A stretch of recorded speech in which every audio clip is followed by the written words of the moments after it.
men build walls differently depending on which part of the country they live in or come from.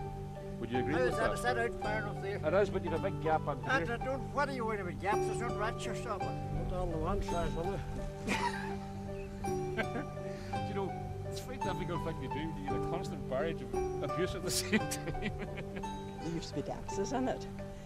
Or dances in There it. was dances in the lobes. Dances up there. Yeah, Right, dances and people would come It was a from... big event, yeah. This is all out of your head, isn't it, really? Absolutely, yeah. You need to go and get seen about. As a child, I'd always envied the bird's power of flight. But I've jumped off enough turf banks by now and fallen off enough rocks to know that I'm not able to fly. It's not going to happen. But I've also come to realise that there are compensations. For a start, I don't think the birds get to talk to too many people.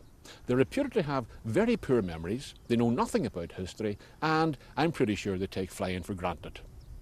I, on the other hand, get to meet loads of interesting people, and I can call to mind some of the most beautiful places on earth. And right now, I have a bird's eye view of one of them. Welcome to Carrowmena on the Inishowen Peninsula in the county of Donegal. Even on the clearest of days, you'll not see that many people, and those you do spot are likely to be natives. Tremone Bay, indented here below us, has a rugged, chiselled look about it, but it's not quite the glamorous and fashionable watering hole you'll find eastwards in neighbouring Kinnigo or beyond the northwestward headland in Kildare.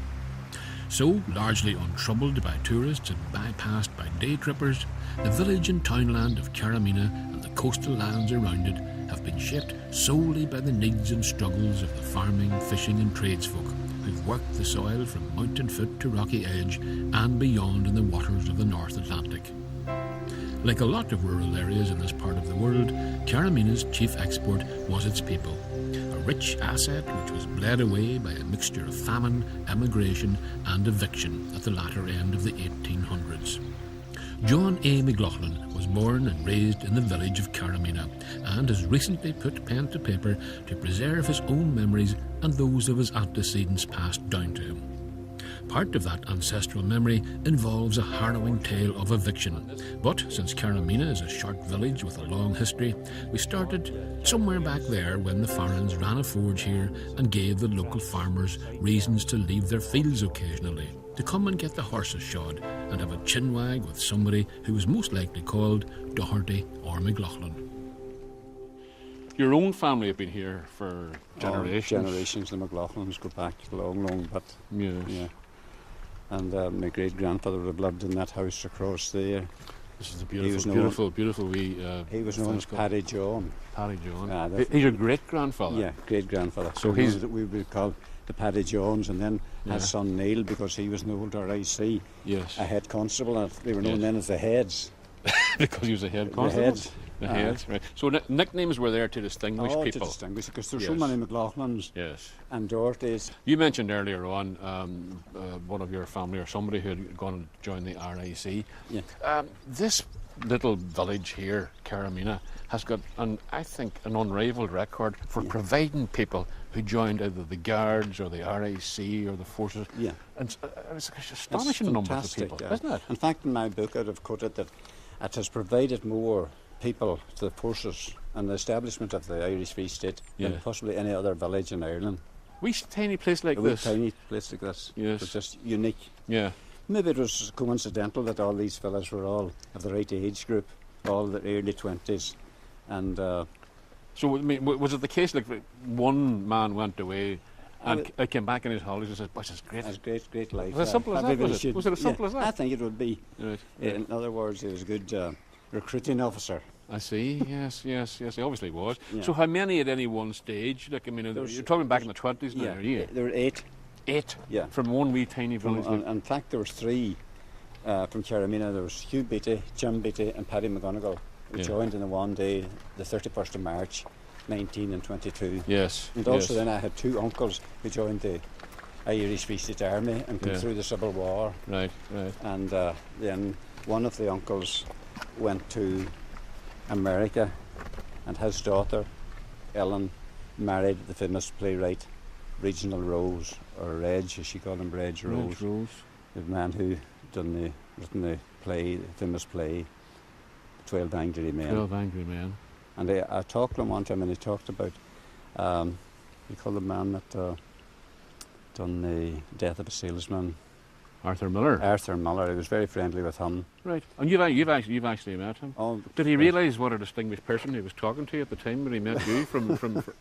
I don't think so. No. But I always tell the one that he was at this big party, and there was this beautiful blonde-haired girl in the room, and he says, "Who's that girl?" He says, "Don't tell me. The only man in New York that doesn't know Marilyn Monroe." Yes. Now, you might think it would require a leap of imagination to jump from Marilyn Monroe to Donegal evictions, but that would be to misunderstand the nature of Carrowmena conversations. In any case, we had arrived at the memorial site dedicated to the memory of that December day in 1881 when 13 families were evicted from their homes. To local people, this is not simply an event in history. First-hand accounts still circulate in families here, and John himself remembers an elderly woman called Mary Doherty who had been 19 years of age at the time. She tells the story that they had no place to go, but there's a one hedge and ditch out behind the house, and they stayed there for 2 days and 2 nights. A one hedge in the middle of December? Yeah, and they got old blankets and covers and sheets to put over, make a bit of a tent. And then they got straw to lie down on. But after a couple of days, they got another old sheep crow, and a sheep crow had been an old sheep house. And that's and her mother died during this sad time, so it was very, very tough for Mary. So it was extraordinary. A period of hardship when you think about it. Oh, it was. I mean, these people were put out in the middle of the winter, and really, the authorities who put them out had no concern or care for them whatsoever. No, none whatsoever. And there are others in these parts who are only one generation removed from those events. Evelyn Ruddy's grandfather died tragically young, along with 2 elderly relatives back in the late 1880s, when they brought some kind of contaminated jetsam up from the Strand. He left a young family behind, and almost by way of compensation, you might think, one of his sons, Evelyn's own father, lived for over 100 years. The fact that he'd been born in 1870 means that Evelyn is the direct inheritor of enormously rich first-hand lore about life in this coastal area going back well into the 1800s. Cool foot. There's an imprint of a human foot on that. Really? But it's only accessible when there's a very good strand, as I say to a good strand. This is the thing I was trying to catch This you is on. when the tide is far out. A good strand Yeah, means the tide's far out. far out, yeah. And what's good about that? Does that mean you can get at places? Access, yeah, and access to like Dulce and the Barnacles and Carrigan Moss and Shloke and all the different things. All the seafood, in other words. Yeah, that the people would have eaten, I like see. Right. that we would have eaten as children, like Right. you know. One of the things that struck me, I mean, these people you're talking about, and your ancestors and your husbands and so Right. on, and they were a coastal people. They did live on the they coast. did. They're very They conscious did. of living there. Well, whoever's land runs down to the, like that's our port. That's your is our port. port. It's on And your land. It's on our land, and Crowther would be on our land as Yeah, well, yeah. and Coolfoot. Yeah. But then the next neighbour, like Yeah. there's Port de Lochran, that's the port of the round stones, and that belongs to the next neighbour, Yes, I And understand. then there yeah, was yeah. Port Dhu, the Right. Black The Port. Black Port. There was a lot of recognised fishing rocks, Yes. along here, Yes. where everybody with rod and line fished off for sheeligs. Now I don't know what sheeligs is, Sheeligs, and yeah, I yeah. don't know if it's called. They were really big fish, like And that. they were yeah. edible. Oh God, they were lovely. They were good, yeah. right. And craigigs now, they would have been a small brown bony fish. Right. A lot of bones, I remember, but we ate a lot of them. Glassion, did you catch glassion as well? Glassing as well. They were yeah. wee- they were wee green fish, weren't And then they? there was totally wee ones that we used to be able to fish for. Just for the crack. Aye, puckers, they were. Puckers, you call them? Yeah. They were yeah. like small glassing. I see. Yeah. Yes. And then they had a boat here. Right. They had, and it was sort of drawn up in the boat port, which you can't see from here. All of Yeah. these names, Evelyn, of these different ports and these different rocks, you've gone to quite a lot of bother to record. Yeah. And Well, I would have get known them down. extremely well, and my brother now, who's 87 now, he would have loved all his life here, and he would have known them. Do you went and you recorded all these different I names? used to think about these names a lot. I felt as if these Gaelic names were part of my identity. Do you know, having used them so much and grown up with them? Yes. I don't know if that's right to feel Yes. like that, but that's what I felt. Yes, of course. Yeah. So that's why Yeah. I used to say to my brother, God, we'll write these down in case they're forgotten. When you die, nobody will know them. And it's to Evelyn and people like her that the rest of us who want to understand something of the past owe a debt of gratitude. Without the knowledge that she has recorded, this coastline has only so many anonymous rocky inlets instead of a magical place of stories and legends. And this place that Evelyn subsequently showed me would be just so many silent buildings, instead of the ghost clachan of Ballahary in the townland of Carrowmena, hollowed out by a mixture of emigration and older generations simply dying away, leaving behind little signs that still suggest they might return any day now. There are two things you'll find in abundance in the countryside all around Carrowmena. Both of them perform much the same function, but only one of them, despite the kinds of associations it has in our minds, is actually native to this part of the world. The one that isn't native is this plant, the fuchsia. And even though I've always imagined this in Irish upland coastal areas just like Carrowmena, it actually comes from Central and South America. But it's no tropical sissy. It thrives in Irish soils and in Irish weather, and it does so even without the help of the little friend that it relies upon to pollinate it back in South America, the hummingbird. Now, I've just conducted an experiment which confirms for me that no two people, gardeners excluded, will spell fuchsia the same way. Variations will include F-U-S-C-H-I-A, F-U-S-H-C-I-A, or F-U-S-C-H-I-A. The correct spelling is F-U-C-H-S-I-A. And the way to remember that is to remember that it was named after a 16th century German physician named Leonhard Fuchs. Surname spelled F-U-C-H-S. So really, I suppose, the plant should be called the fuchsia. The function that I referred to earlier, the purpose for which the fuchsia is sometimes planted in the countryside, is as part of a hedge, to keep livestock in. A function to which, according to a man I know, it is entirely unsuited. The other thing you'll see in abundance in these parts, and which performs that function better than anything else, is this, a stone wall. And the chances are, if you look at a stone wall in these parts, it was built by this man. If you wanted an advertisement for the benefits of an industrious life outdoors, then you could do little better, I'm thinking, than John Ruddy. If you be on this side of the wall, you'll have to lift the stones up. If you're on that side of the wall, I'll lift them up and let you do the building. God tell you what, so the builder goes on the far side of the Yes, wall, correct. and the man lifting the stones up comes this Lifting side of the the sail. wall. Well, why don't you start off? I'll see how far I get on lifting the stones up, right? No, I don't want you to hurt your arm. No. I'm slightly exaggerating how bad it is, you know. But if I lift a few stones to start off I'll with, go to the far side. you go to the far side, Come on. and then we'll swap roles We'll after swap, a while. and then I'll come to this side and you'll do the building. That's fair enough, John. That's grand. Okay. But wait a while before John gets round to the far side now. We're not too far away from the gate. All right. There we go. All right, John. Right, then we'll start, boy. That doesn't take too long. Do you want any one in And particular? it does make a bit of odds. No odds for Whatever you. stone you give to me, I've got. Whatever size. They all have got to be built anyhow. That's Now, the idea of that stone there is, see that good face there? yes. You put that stone, you put that out. That's built on there. Right. That's the face here That's now. the face, that's side. the The face side. of the stone, yeah. Why is that a good face as opposed to any other side of it? Well, it suits on better with the With what's underneath? underneath. I understand you. Right. I think. You understand? This is a harder one, John. This to me looks like a total different shape, different Right, colour. well, that'll go in a different position. Right. That'll go in here. Set it on here. On there. Let's see. Right. Right Okay. into that. Just the basic principle of this, right? I remember there's a man called Oliver Quayle I talked to one time, and he lived up in Slave Crew when they built their. He dreamt of stone walls. He said he built that many of them. He dreamt about Well, I'll them. tell you, many stone walls I built, we got paid by the department a small grant. Aye. 4.5 miles of stone walls was built in this farm.